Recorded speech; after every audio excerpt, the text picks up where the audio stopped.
I'm 34, and my ex, Sarah, is 29.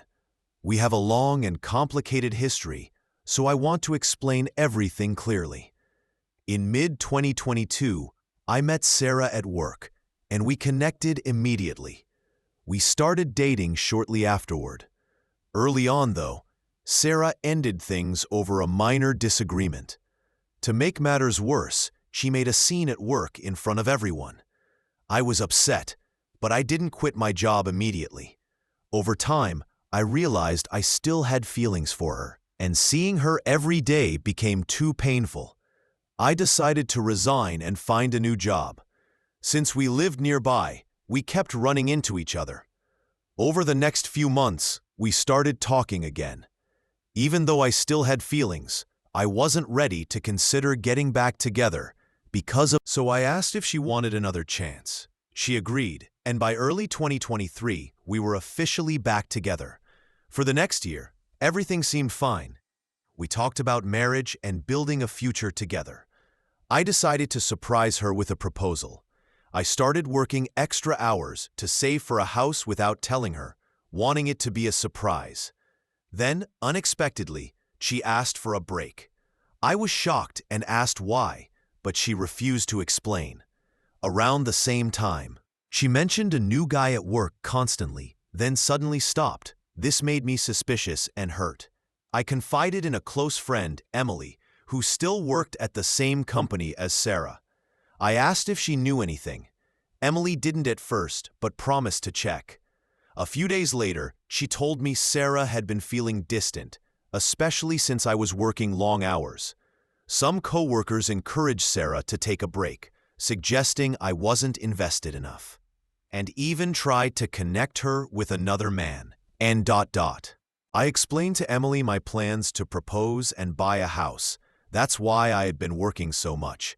About 2 weeks later, Sarah called and asked to meet. I agreed, but made it clear I needed an explanation. She said I seemed detached and less invested. I explained that my extra work was for a surprise, and that if she had communicated, she would have understood. Then she brought up the new guy. I mentioned him first, and she was shocked that I knew. I told her that constantly seeking someone better at the first sign of trouble could be seen as a form of cheating. I told her I didn't want to hear anything further and ended the relationship. I was devastated and couldn't stay in the same city. I requested a transfer from my employer and used my savings to start over in a new city. Emily later admitted that telling Sarah about my plans had been a mistake, which led to her breakdown. By mid-December, I returned home for the holidays. A party with friends included Sarah. We barely spoke, but seeing her smile reminded me of why I had loved her. I felt conflicted because I still had emotions for her, even though the breakup had been painful. After the holidays, I returned to my city. Before leaving, a friend told me Sarah had moved here and asked if I could give her a ride. I refused immediately, knowing it would be too difficult to be in the same car with her. She tried to talk to me in the park while I was running, but I cut her off. She wondered why I still disliked her, but I explained it wasn't dislike. Thinking about her still hurt. I walked away. Since then, she has approached me twice, and I've refused both times. Some friends think I should talk to her for closure, while others think it's unfair to keep rejecting her. But I don't feel anger toward her anymore. I share some of the responsibility, but reopening this wound would only hurt me further. I explained to my friends that I blocked her everywhere after the second breakup. Recently, her persistence even turned some mutual friends against her. Then, Sarah's mother reached out. I have always had a good relationship with her parents. I decided to take the call, making it clear I wouldn't be drawn into speaking with Sarah. They apologized for her behavior and explained they hadn't been aware of what was happening until recently. They also said Sarah promised to stay away and seek therapy. I felt relieved. After this conversation, I could finally consider this chapter closed. I wished Sarah well and thanked her parents for their honesty and respect. Now I'm focusing on myself. I don't plan to date soon. I've realized I need to get to know people better before committing and reconsider some of the friendships I rely on. Therapy is a possibility down the line. But for now, I'm allowing myself to heal.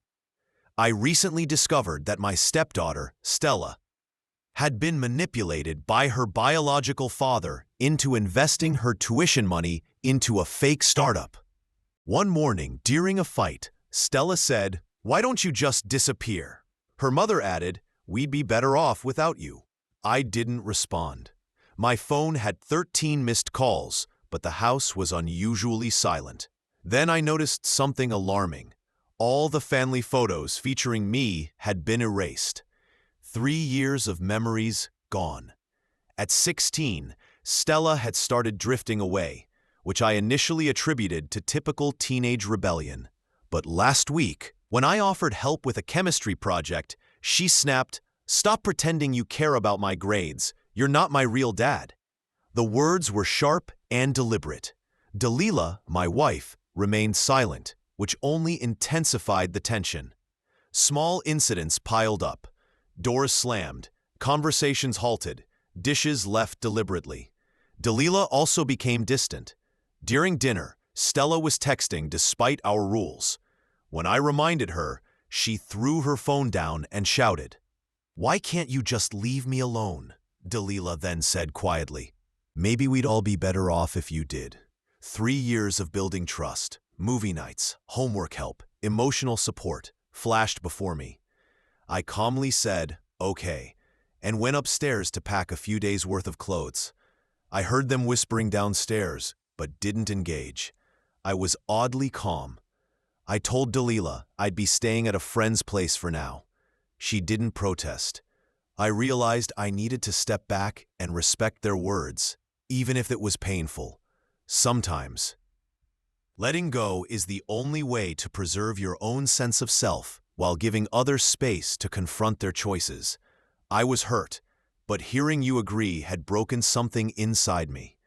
I drove to Ryan's apartment alone. As always, he immediately prepared his guest room. That's the kind of friend he is. I turned off my phone and took a sleeping pill from my emergency travel kit. When I woke up, sunlight was streaming through unfamiliar curtains. Turning on my phone, I found it flooded with notifications. 13 missed calls, 8 from Delilah, 3 from Stella, 2 from Quinn, my sister. There were 27 text messages and 4 voicemails. I haven't listened to them yet. I'm sitting in Ryan's guest room, watching the morning traffic below, thinking about the empty spaces in our family photos. Maybe they were always there, but I didn't want to notice. My phone vibrates again. It's Stella. After everything, I find myself staring at her name, wondering what could be so urgent now. But I'm not ready. Not yet. Walking away isn't always the hardest part. It's deciding whether to walk back. First, I want to thank everyone who left supportive comments on my last post. I didn't expect such a response. To answer the most common questions: yes, I've read your messages. No, I haven't responded yet. And yes, I'm still at Ryan's. The morning started like any other, pretending to focus on work while glancing at my phone, debating whether to break the silence. Then Ryan dropped a bomb during breakfast. Miles is back in town. He slid his phone across the table, showing a Facebook post of Stella's biological father at a local restaurant 2 weeks ago. The same Miles who hadn't paid child support in 3 years. The same Miles who missed Stella's last 4 birthdays. Suddenly, everything made sense. I checked my messages again. Delilah's tone had shifted from angry, "Run away, Thomas," to concerned, "Please let us know you're safe." And finally to something more complicated. Her most recent read: "There's something you need to know about Stella. Please call." Quinn arrived around lunchtime, coffee in hand, that no-nonsense expression she wears when she's about to interfere. "You look like hell," she said, sliding onto Ryan's couch. "Thanks. Always good to see you," I replied. She didn't smile. "I ran into Stella at the mall yesterday," she said, watching me carefully. How is she meeting Miles for coffee without seeing me? I understood the look on her face, the same mix of hope and fear Stella had shown when she got accepted to summer camp last year. "Has he been messaging her?" Quinn asked, promising to make things right. I checked Stella's Instagram, rarely visiting it, and saw her latest post, a photo captioned, "Real family time." Her friends were oblivious to the truth. Ryan, who had been quietly listening, finally spoke. "Remember what happened last time he showed up? Stella was 13. I remembered. Miles had come with promises, stayed 2 weeks, and vanished. Stella had spent days in bed afterward. Delilah and I spent months rebuilding her trust, assuring her she deserved more. Then my phone lit up with a text from Delilah. He's asking her to move in with him. She's actually considering it. "Thomas, I know you're angry, but she needs you." I started typing replies, deleting them all. What could I say? "Sorry you told me to disappear, but now you want me to reappear?" The whole situation felt like a terrible joke. Another notification. Stella posted a photo of college brochures scattered across her bed. The caption, "Big change is coming. Sometimes you have to choose your real path." Miles had said those same words 3 years ago, before leaving to pursue his dreams and ignoring Stella's calls. I glanced at Quinn. She understood immediately. I sighed. Stella was now posting about her real family and her real path, while Miles pretended to be the father she needed. My phone rang. Unknown number. "Thomas, this is Miss Anderson, Stella's guidance counselor. I need to speak with you about concerning changes in her academic plans and recent behavior. Can you come in tomorrow?" I agreed. Stella had always been a straight A student, determined to attend a top school. What could have shifted? Quinn and Ryan looked at me expectantly. I hung up. I finally opened Stella's voicemail. Her voice was low, unlike her usual confident tone. "I know you probably hate me now. I just need to tell you something about why I said those things about Miles. Please call me back." Something in her voice reminded me of the 13-year-old girl who would check the mailbox daily, waiting for a letter that never came. I had a meeting with the counselor at 9 a.m. tomorrow. After that, it was time for honest conversations. Sometimes disappearing allows you to see things more clearly. Miles had also sent a text to the family group chat. "Great news! Big announcement at dinner tomorrow." I had a feeling I knew what it was, and I wasn't going to let history repeat itself. I spent the last hour figuring out how to write this update. The meeting with Miss Anderson revealed something unexpected. I arrived at Riverside High early. Students rushed past, whispering about my absence. Miss Anderson didn't waste time. Stella had submitted paperwork to withdraw from AP classes, the French club, and student council. She was transferring schools next semester. My chest tightened. Stella had worked hard to get into these programs, relying on extracurriculars for college applications.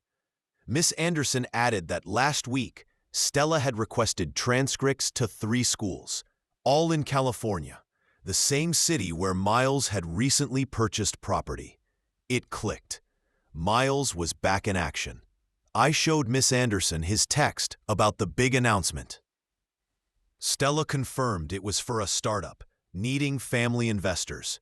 The familiar nauseous feeling returned, the same as 3 years ago when Miles convinced Delilah to lend him money, for a sure-thing business that never paid back. I drove straight home. Delilah was pacing, phone in hand. She told me Miles was filling Stella's head with promises that she could fund her education through the startup. She accused me of jealousy. I sat at the kitchen counter, the same spot where everything fell apart last week. "Why didn't you tell me he was back?" I asked. "I tried to handle it myself," Delilah said. "Then you and Stella argued, and I panicked. I sided with her because I was terrified not to." The front door opened. Stella froze. Makeup carefully applied, expensive jacket, most likely a gift from Miles, but her eyes were red. "What are you doing here?" she asked softly, lacking her usual sharpness. "Are you really dropping your AP courses?" I asked gently. She murmured, avoiding eye contact. "Dad says," Miles says. I opened the laptop I had prepared, showing her his company registration, credit report, and ongoing cases from previous investments. Her hands trembled as she saw the truth. The facade started to crack when she read the lawsuit filed by his prior stepdaughter's grandmother. "He said he changed," she whispered. "He wants a real family." Delilah approached, but Stella stepped back. "I guess I knew," she admitted quietly, "but I wanted to believe him." Her phone vibrated with another message from Miles. She stared at it, then shut it off. "I need to think," she said, rushing upstairs. Sometimes the most generous thing you can do is give space. Hours later, Delilah and I spoke for the first time in weeks about Stella, Miles, and our mistakes. Around midnight, I was preparing to leave for Ryan's when Stella texted, "I messed up. Can we talk? Really talk. Not about Miles or money." "Just remember when we used to have ice cream after dance class?" I found her at our local ice cream shop. The owner kept it open just for us. That night at the ice cream shop changed everything. Stella spoke for hours about Miles' manipulation, her fears, and guilt. Then something clicked. Miles had also asked her friends' parents to invest. I connected the pattern, targeting families through their children. I explained the situation carefully. It wasn't just wrong, it was illegal. Stella showed me messages proving Miles solicited investments from minors. Afterwards, I contacted friends at the SEC and the district attorney's office. Miles was too busy preparing his big announcement dinner to notice. Parents wore wires. Everything he said, every promise, every illegal pitch was recorded. When federal agents and a state investigator entered, Miles' confident demeanor crumbled. He tried to run, but was stopped. Stella stood tall, hand in mine, asserting her family and her truth. The aftermath was intense. Over $2.3 million recovered. Victims came forward.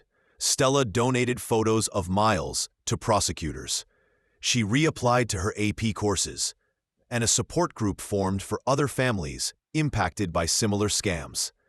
Delilah and I started counseling to rebuild trust. Stella's confidence and dedication to helping others were inspiring.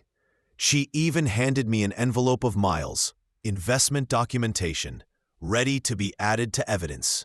Some may call the outcome vengeance, but real family protects you, even from relatives. Miles' sentencing is next month. Stella plans to read a victim impact statement, detailing her journey from victim to survivor. Tonight we'll have a family meal, the three of us. Stella's making her famous pasta, a normal, ordinary, wonderful moment. Miles will have plenty of time to reflect behind bars. Thank you for watching. If you haven't subscribed yet, do so and hit the notification bell to stay updated with more real-life stories.